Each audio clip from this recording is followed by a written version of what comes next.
America से भारत लाया जा रहा है गैंगस्टर लॉरेंस बिश्नोई का भाई अनमोल आज सुबह 10 बजे दिल्ली के आईजीआई एयरपोर्ट पहुंचेगा। अनमोल बिश्नोई 200 भारतीयों के साथ डिपोर्ट किए गए अनमोल बिश्नोई को दिल्ली पहुंचने पर दिल्ली पुलिस करेगी गिरफ्तार, पटियाला हाउस कोर्ट में करेगी पेश।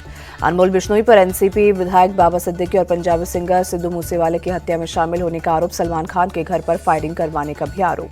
बाबा सिद्दीकी के बेटे जिसान सिद्दीकी ने अनमोल बिश्नोई को समाज के लिए खतरा बताया, कहा उससे कड़ी से कड़ी सजा मिलनी चाहिए। अनमोल बिश्नोई को भारत लाए जाने में मिली कामयाबी पर महाराष्ट्र के डिप्टी सीएम एकनाथ शिंदे ने कहा, पीएम मोदी और अमित शाह देश के लिए भी दुश्मन को नहीं छोड़ेंगे।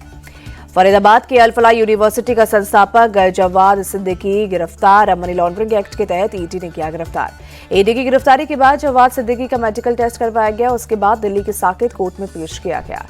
ईडी ने अल-फलाह यूनिवर्सिटी से जुड़े 25 ठिकानों पर की रेड, मनी लॉन्ड्रिंग से जुड़े कई अहम सुराग मिलने का किया दावा। ईडी की टीम ने रेड के दौरान 48 लाख कैश, कई डिजिटल डिवाइस और अहम दस्तावेज किए बरामद, कई शेल कंपनियों के सबूत भी मिले।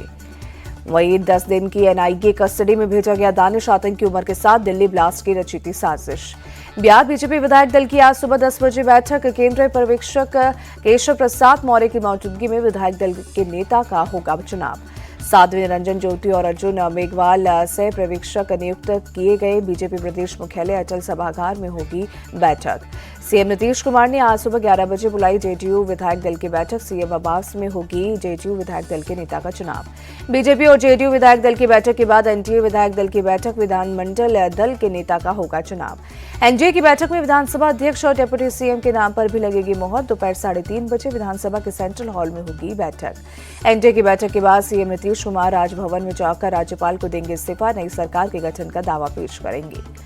बिहार के पर्यवेक्षक केशव प्रसाद मौर्य ने एनडीए की जीत को बताया ऐतिहासिक, कहा मैं बिहार की जनता, यहाँ की धरती और सीता मैया को प्रणाम करता हूँ।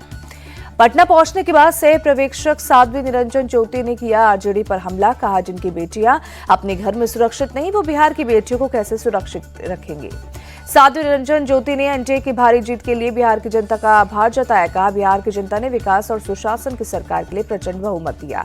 तेजस्वी यादव पर रोने आचार्य के हमले जारी, कहा पिता की मदद के वक्त बेटा भाग गया, उपदेश देने वाले किसी को खून तक नहीं दे सकते।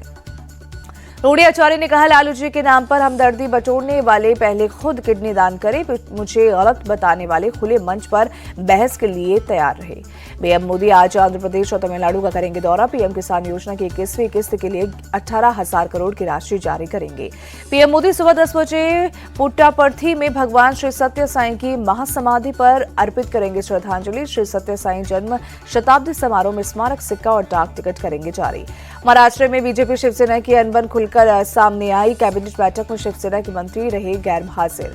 कैबिनेट बैठक के बाद मुख्यमंत्री फडणवीस से मिले शिवसेना के मंत्री, डोंबिवली में बीजेपी की एंट्री को लेकर जताई नाराजगी।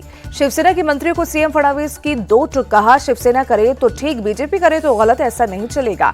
महायुति में खटपट पर आदित्य ठाकरे का तंज, कहा दूसरों का घर तोड़ने वाले आज अपनी ही टूट फूट पर शोर मचा रहे। अखिलेश को इंडिया गठबंधन का हेड बनाने की मांग पर कांग्रेस का तंज, इमरान मसूद बोले पहले वो यूपी चुनाव को देखें। रूस के मॉस्को में राष्ट्रपति पुतिन से मिले विदेश मंत्री एस जयशंकर, आगामी भारत रूस शिखर सम्मेलन की तैयारियों की जानकारी दी। राष्ट्रपति पुतिन ने मीटिंग को लेकर एस जयशंकर ने दी जानकारी, कहा दोनों देशों के आपसी रिश्तों को आगे बढ़ाने पर हुई चर्चा। दिल्ली में मुख्यमंत्री अमित शाह, गृह मंत्री अमित शाह से मिले एमपी के सीएम मोहन यादव, पीएम मोदी और अमित शाह की तस्वीर भेंट की। गुवाहाटी में आरएसएस के शताब्दी समारोह में पहुंचे संघ प्रमुख मोहन भागवत, कहा जो भारत पर गर्व करता है, जो हमारे संस्कृति की विरासत लेकर चलते हैं, वो हिंदू है। यूपी के कानपुर में एक होटल में लगी आग, फायर ब्रिगेड की टीम ने आग पर काबू पाया, हादसे में किसी की जान को नुकसान नहीं।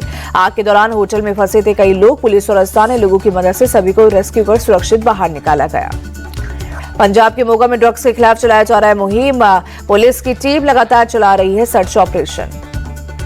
हिमाचल प्रदेश के लाहौल स्पीति में गिरा तापमान, लगातार हो रही हल्की बर्फबारी, भीषण ठंड के बीच जम गई नदियां।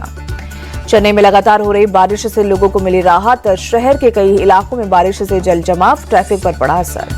गुवाहाटी टेस्ट में भारतीय कप्तान शुभमन गिल के खेलने पर सस्पेंस बरकरार, पहले टेस्ट के दौरान लगी थी गिल को चोट, गिल की जगह ऋषभ पंत संभाल सकते हैं कप्तानी।